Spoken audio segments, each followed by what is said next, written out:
Welcome everyone to another PvP video. I hope all you Go-Festers out there are enjoying your time while I'm stuck here in beautiful old Massachusetts.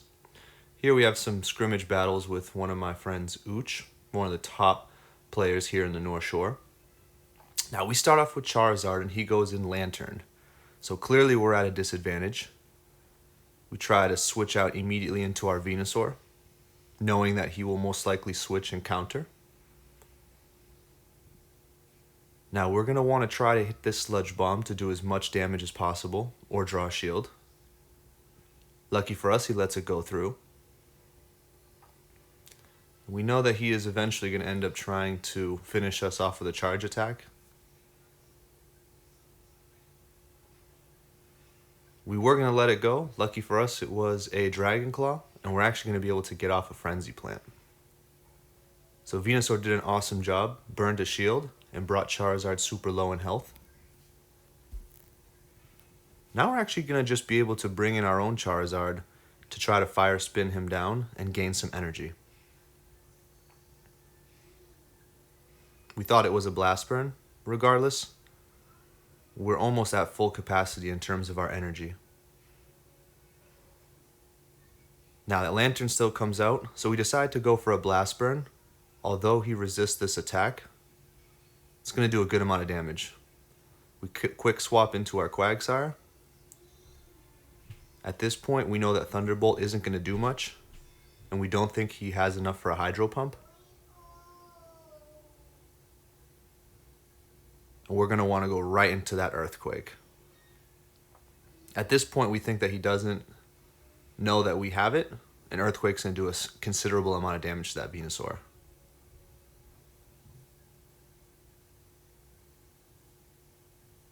We let Quag go down, and we try to bring in this Charizard to fire spin it down.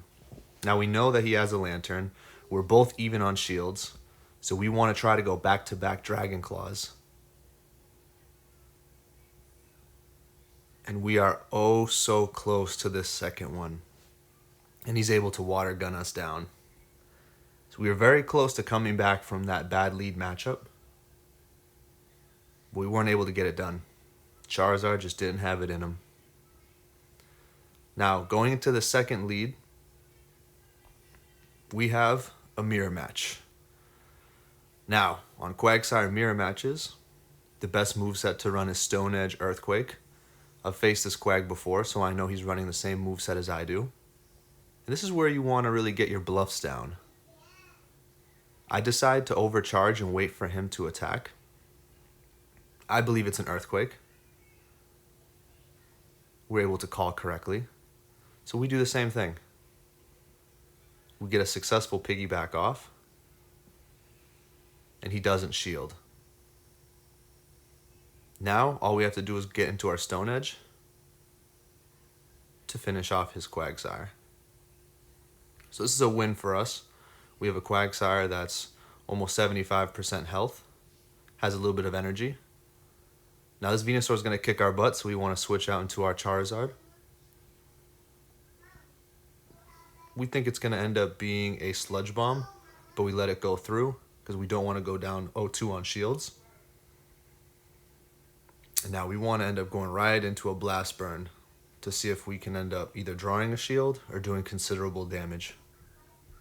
He shields, and we let this one go through. Not going to waste another shield on a almost fainted Charizard. Now our Quagsire can do some work. We get the little switch glitch, but that actually just enables us to power up Stone Edge a little bit further. That way, in case he shields, which he does, we should be able to shield this and get to another Stone Edge before he gets to another Dragon Claw.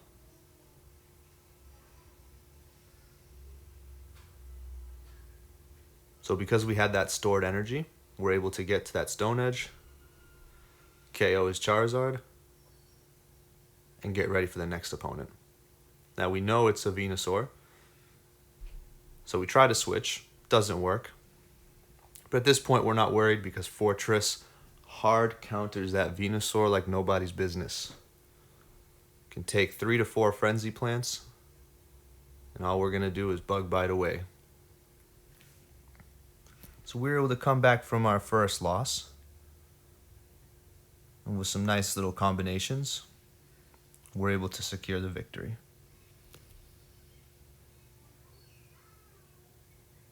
Now for this third match, you always like to swap the flow. Leading with the same Pokemon over and over again doesn't help much.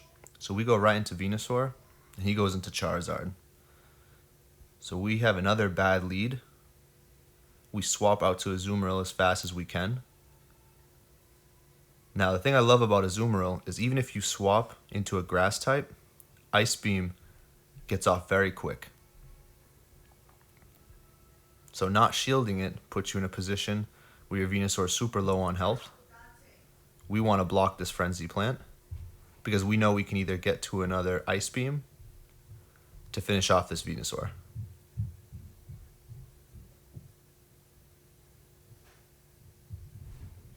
So although we had the type disadvantage, we're able to get rid of his Venusaur and get ready for the next Pokemon.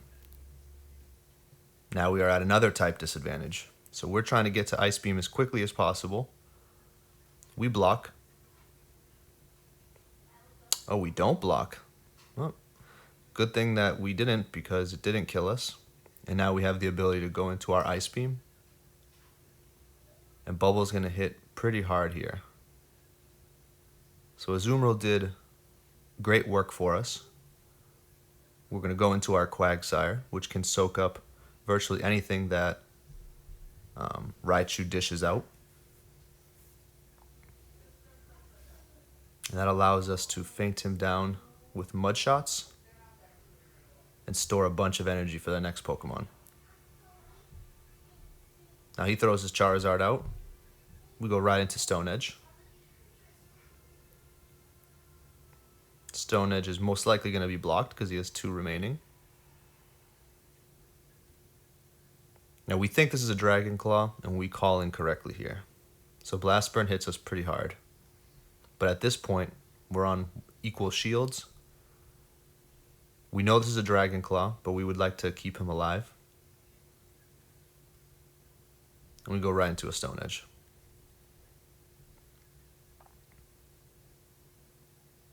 We don't. So we actually sacrifice our Venusaur here. Let him get hit by the Blast Burn. And then come in for the Stone Edge to bait the shield. And then it's a race to the other Stone Edge. So this was a really risky move that ended up paying off.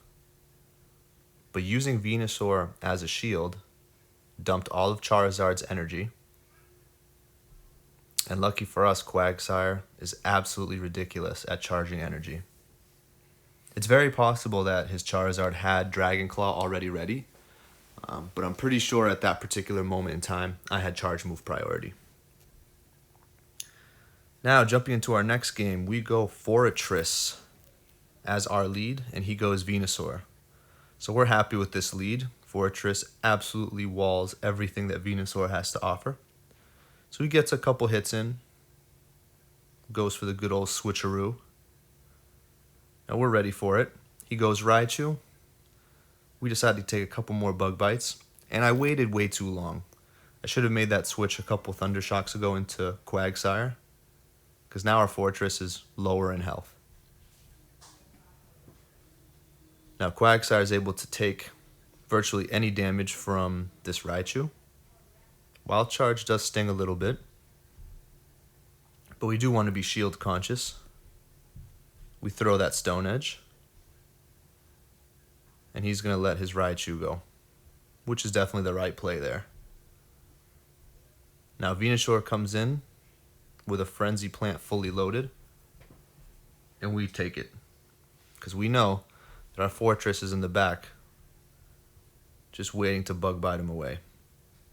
Now, because we're low on health, we use a Charge Move. We get the shield, which is awesome. And we're going to shield here as well.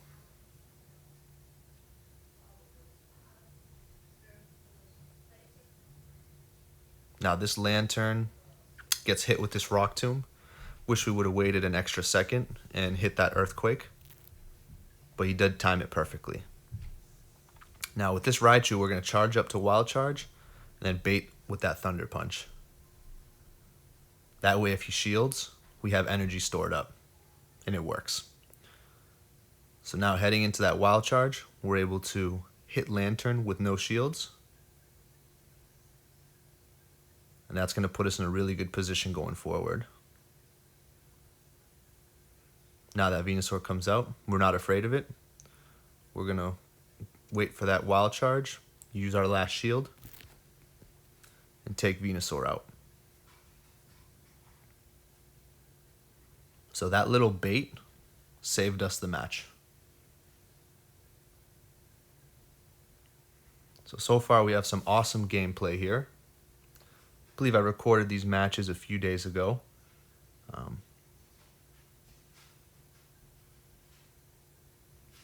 Now for our last battle, we're going to go back in time and do it all over again, Quag on Quag.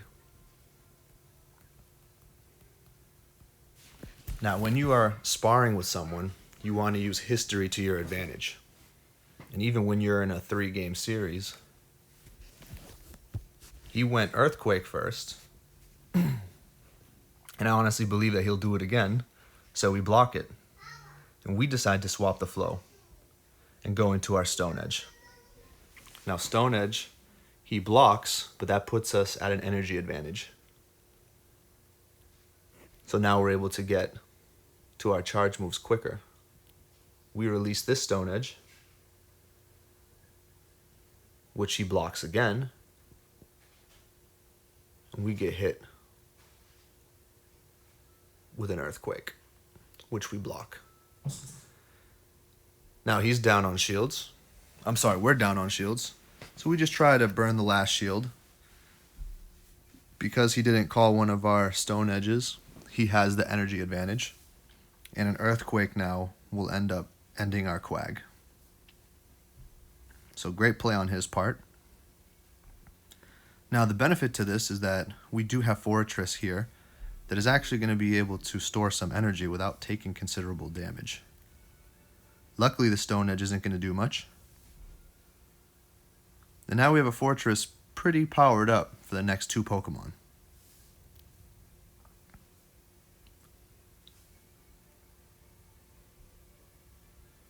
Now in this particular case, not sure why I went Rock Tomb. Feel like it would have been a wiser decision to end it with Earthquake. I was probably looking to conserve energy. But it definitely negatively affects us, because now our Fortress is going to get hit with a Wild Charge and go down. So definitely a mistake on my part, because that ends up costing us the match. We now have a Charizard on Charizard battle. Mine has higher IVs. However, after we exchange Blast Burns, it's literally going to be a race to Dragon Claw.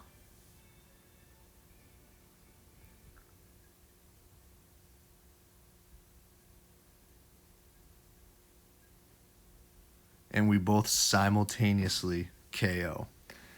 Now that one decision of going Rock Tomb instead of Earthquake cost me the battle. Tune in next time to see what happens.